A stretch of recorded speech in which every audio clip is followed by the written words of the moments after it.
সকল ইষ্টপ্রাণ দাদা ও মায়ের চিতে জানাই রানন্দিত জয়গুরু। আশা করছি আপনারা সকলেই ভালো আছেন। আজ আমি আলোচনা করব ডিপি ওয়ার্কস সম্বন্ধে। এই যে আমরা সকল ইষ্টপ্রাণ দাদা ও মায়েরা ডিপি ওয়ার্কস করি, এই ডিপি ওয়ার্কস করতে গিয়ে আমরা অনেকেই অনেক কিছুর সম্মুখীন হই। সেটা অনেক দিক থেকেই হোক, সেটা আমার ভুলের জন্যই হোক, আর যার বাড়িতে যাই আমরা সে তার বাড়ি কর্তার ভুলেই হোক। এটা যাতে না হয়, কি করে আমাদের ডিপি ওয়ার্কস কাজটা করতে হবে সেই সম্বন্ধে আজকে আমি আলোচনার চেষ্টা করব। ভুল ত্রুটি হলে আমাকে ক্ষমা করে দেবেন। সাধ্যমতো ডিপি ওয়ার্কসকে বেরোতে চেষ্টা করি। বিভিন্ন এলাকায়, বিভিন্ন পরিবারে গিয়ে এবং বিভিন্ন দাদাদের মায়েদের সাথে কাজ করে কিছু বিষয় নজরে এলো। কোনো পরিবারে গিয়ে কথাবার্তা বলার সময় প্রথমেই খেয়াল রাখতে হবে আমার কোন কথা ব্যবহারে যেন কোনো অহং আঘাত না লাগে, কেউ যেন অপমানিত বোধ না করেন। বয়স্ক গুরুজনদের যথাযথ সম্পূর্ণপূর্বক কথা বলা এবং একান্ত আবশ্যক। যে বয়স্ক দাদাটি অশিক্ষিত, তাকে না জেনে বুঝে ফট করে যদি জিজ্ঞাসা করি, দাদা আপনি ইষ্টভীতি করছেন তো? তবে প্রায়শই দেখতে পেয়েছি অনেকের অহংয়ে আঘাত লাগছে। তাই সরাসরি কাউকে এ ব্যাপারে প্রশ্ন না করে অন্যান্য আনুষঙ্গিক কথাবার্তায় বুঝিয়ে দিতে হবে যে ঠিকঠাক ইষ্টভীতি করছে আর কে কে করছে না। অনেকেই বিভিন্ন কোশ্চেন করতে পারেন, বিভিন্ন যুক্তি তর্কের অবতারণা করতে পারেন। যে কোনো রকমের তর্ক সর্বদা পরিত্যাগ করা উচিত। তর্কে জিতে কারো হৃদয় পরিবর্তন করা যায় না। যদি প্রশ্নের উত্তর স্পষ্ট জানা না থাকে তবে বিনয়ের সাথে তার উত্তর দেওয়া যেতে পারে। যদি সঠিক উত্তর জানা না থাকে তবে কোনো রকম গোলমাল বা ভুলভাল তথ্য না দেওয়াই ভালো।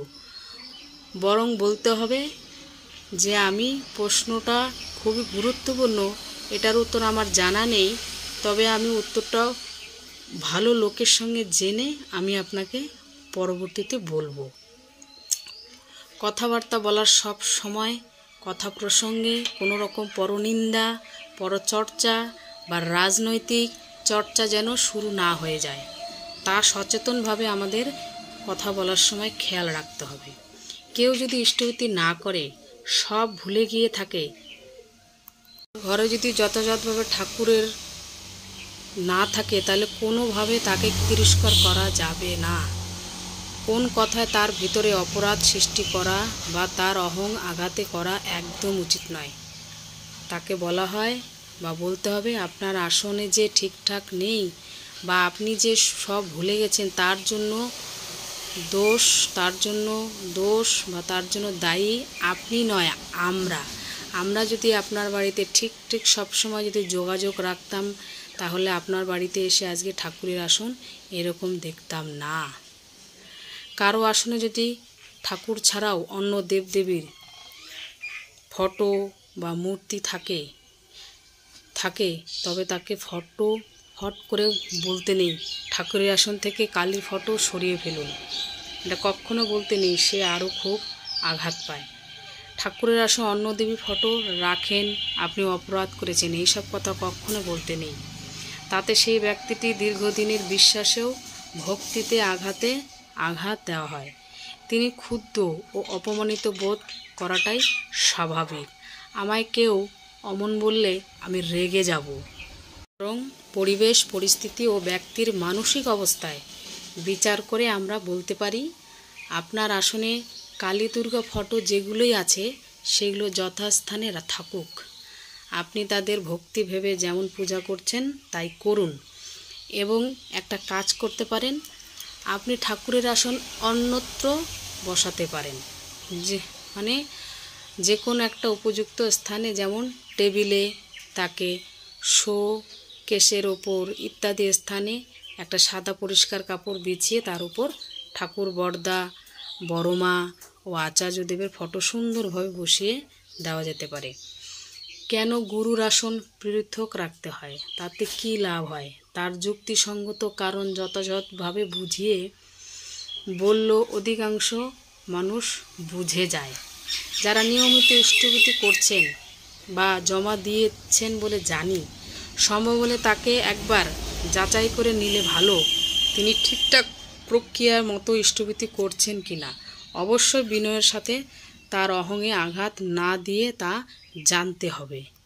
বহু গুরু ভাই ও মায়েদের জিজ্ঞাসা করে জানতে পেরেছি তারা নিয়মিত ইষ্টভৃতি করেন, কিন্তু যাচাই করে দেখা গেছে ওনারা যথাসময়ে ব্রহ্ম মুহূর্তে ইষ্টভৃতি করতে হয় তা জানেন না।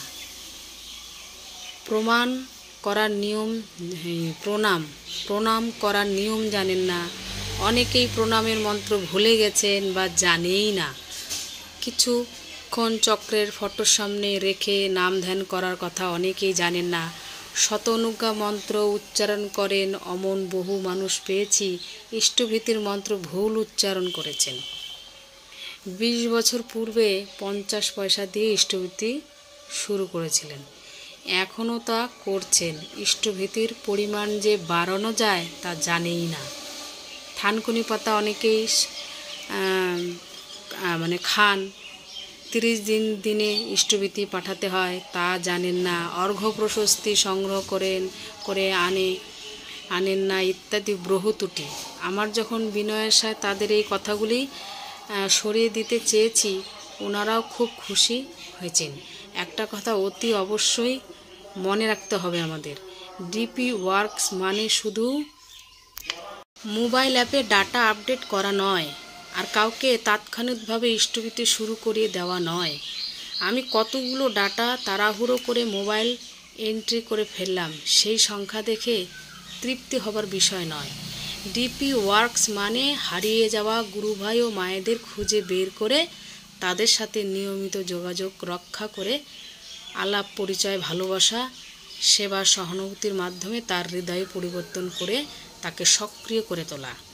ডিপি ওয়ার্কস একটা হুজুগের কাজ নয়, বরং তা নিত্য সাধনা, নিত্য লেগে থাকতে হবে। এই সাধনার দ্বারা হারিয়ে যাওয়া মানুষগুলিকে ঠাকুরের চরণে ফিরিয়ে নিয়ে আসা।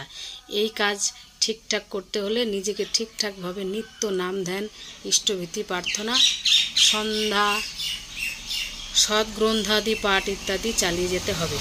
নিজের করায় খাকতি থাকলে আমার কথায় খুব কম মানুষই উদ্বুদ্ধ হবে।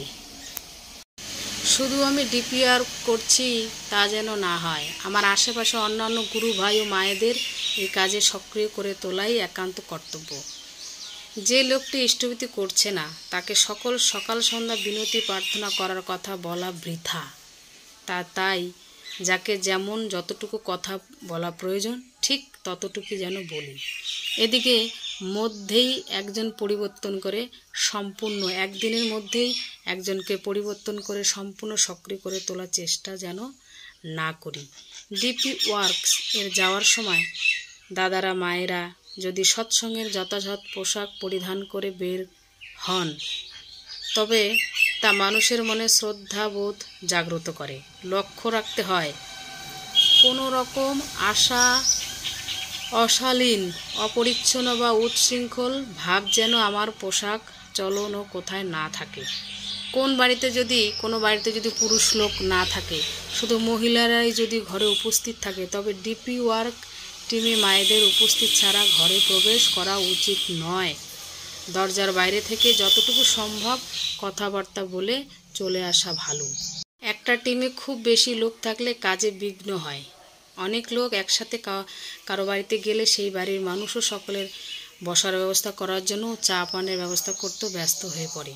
হয়তো তাদের বসার ঘর ছোট, সকলের বসার জায়গা হল নাও থাকতে পারে, তখন বাড়ির কর্তায় ইতস্তত বোধ করেন।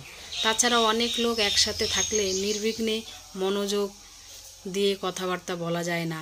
কেউ হয়তো খুব গুরুত্বপূর্ণ কথা বলছে, অমন সময় পাশে একজন মাঝখানে কথা কেটে দিল, কারো মোবাইল বেজে উঠল, কেউ পাশের জনের সাথে কথা বলছে, কেউ বসে বসে মোবাইল টিপছে। এইভাবে কথা বলার পরিবেশ নষ্ট হয়।